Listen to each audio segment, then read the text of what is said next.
Religious narcissists, like narcissists with other belief systems or ideologies, can use their faith and spirituality as a means to manipulate and control their victims.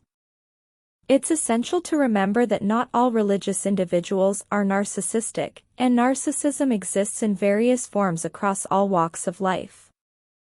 However, when narcissism and religion intersect, it can create a particularly toxic dynamic. Here's how religious narcissists may trap their victims. 1. Twisting religious beliefs. Religious narcissists often twist religious teachings to serve their own needs and justify their behavior. They may cherry-pick scriptures or teachings that support their control over others and use them to manipulate their victims. 2. Playing the saint. These individuals may present themselves as pious, humble, and deeply spiritual in public. They may actively participate in religious activities and projects, giving the appearance of being devout and selfless. This facade can make it difficult for others to see their true narcissistic nature. 3. Spiritual gaslighting. Gaslighting is a common manipulation tactic among narcissists, and religious narcissists are no exception. They may use their religious authority or knowledge to make their victims doubt their own faith, values, or experiences, causing confusion and self-doubt. 4. Isolation. Narcissists often isolate their victims from friends and family to maintain control. In a religious context, they might insist on exclusive religious activities or communities, discouraging their victims from seeking support or guidance from anyone outside their religious circle. 5. Using religious guilt. Religious narcissists may manipulate their victims by invoking guilt or fear of divine punishment. They may claim to have a special connection with God or divine insight, making their victims feel like they must obey or follow their lead to avoid spiritual consequences. 6. Triangulation. They might involve other religious authorities or community members in their manipulation. For instance, they may convince a respected religious leader or figure to support their actions, further trapping their victims. 7. Love bombing. Love bombing is a tactic where the narcissist showers the victim with love, attention, and affection in the early stages of the relationship. In a religious context, they may use spiritual love bombing, making the victim feel like they've found a soulmate who shares their faith and values. 8. Controlling religious practices. Religious narcissists may dictate how their victims should practice their faith, from what they wear to where they worship. This control over religious practices can be a powerful tool for manipulation. 9. Financial exploitation. Some religious narcissists may use religious giving or tithing as a means to extract money from their victims. They may convince their victims that giving generously is a sign of faith or a way to earn God's favor. 10. Emotional manipulation. Emotional manipulation is a hallmark of narcissism. They may use guilt, shame, and emotional blackmail to keep their victims under their control. To protect oneself from religious narcissists or any narcissistic individuals, it's essential to maintain a strong sense of personal boundaries, educate yourself about healthy relationships, and seek support from trusted friends, family members, or mental health professionals if you suspect you are in such a relationship. Additionally, staying informed about the principles and teachings of your faith can help you discern when someone is distorting them for manipulative purposes. Victims of religious narcissists often experience a wide range of complex and intense emotions after the abuse. It's important to note that everyone's experience is unique, and the effects can vary depending on the duration and severity of the abuse, as well as the individual's personal resilience and support network. Here are some common feelings and reactions that victims may experience. 1. Confusion. Victims often feel confused about what happened to them. They may struggle to understand how someone who presented themselves as deeply religious and spiritual could engage in abusive behavior. 2. Guilt and self-blame. victims of religious narcissists may blame themselves for not recognizing the abuse sooner or for not being faithfully enough. The religious context may exacerbate these feelings of guilt. 3. Shame. The manipulation and control tactics used by religious narcissists can lead to feelings of shame.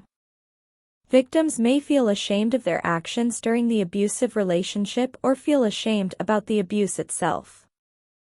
4. Isolation. Many victims of religious narcissists become isolated from friends and family due to the abuser's efforts to control their social connections. After the abuse, they may struggle to rebuild these relationships. 5. Loss of faith. Some victims may experience a crisis of faith or lose their trust in religious institutions and leaders. The abuse may lead them to question their beliefs or their relationship with a higher power. 6. Anxiety and depression. The trauma of abuse can lead to symptoms of anxiety and depression. Victims may have flashbacks, nightmares, and persistent feelings of fear or sadness. 7. Low self-esteem. The constant criticism and manipulation from the narcissistic abuser can lead to low self-esteem and a diminished sense of self-worth. 8. Difficulty trusting others. Victims may find it challenging to trust others, especially in the context of new relationships or religious communities. 9. Anger and resentment. As victims come to terms with the abuse they endured, they may experience intense anger and resentment toward the narcissistic abuser and the religious community that may have enabled the abuse. 10. Recovery and healing. Over time, many victims seek therapy and support to heal from the trauma. With proper help and support, they can regain their self-confidence, rebuild their lives, and sometimes even find a renewed sense of faith or spirituality in a healthier context.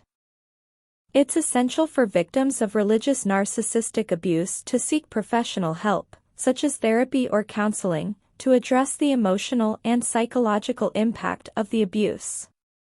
Connecting with support groups or organizations that specialize in helping survivors of religious abuse can also be beneficial.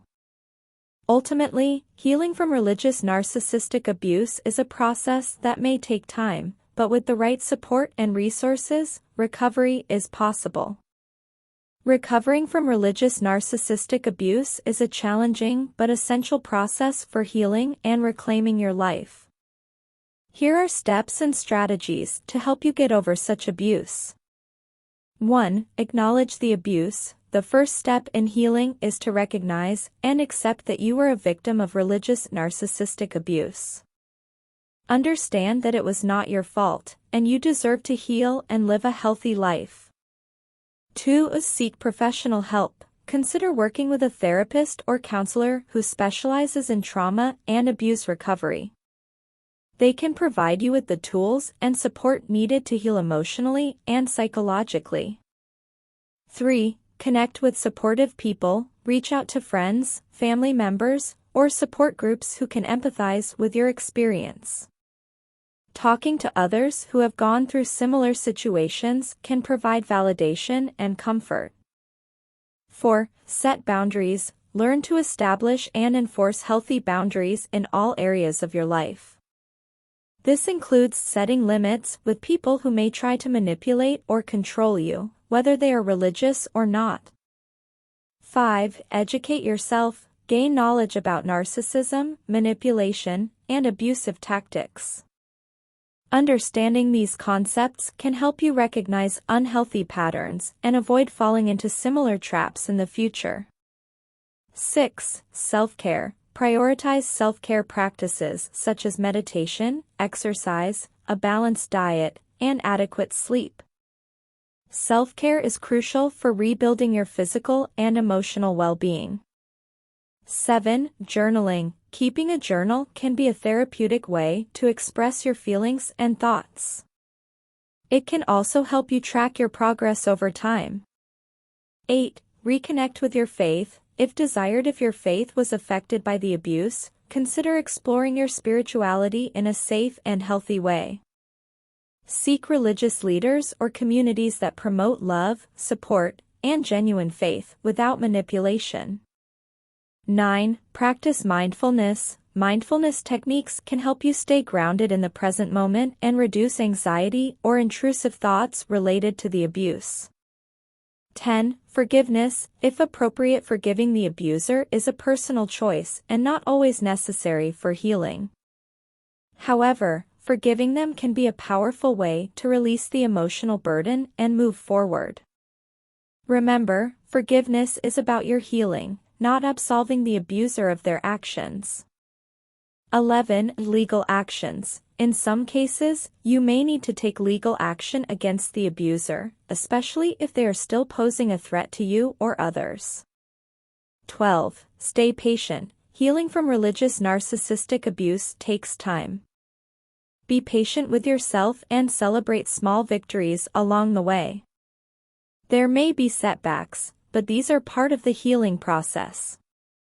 13. Self-reflection and growth. Use this experience as an opportunity for personal growth and self-discovery. Focus on rebuilding your self-esteem and self-confidence.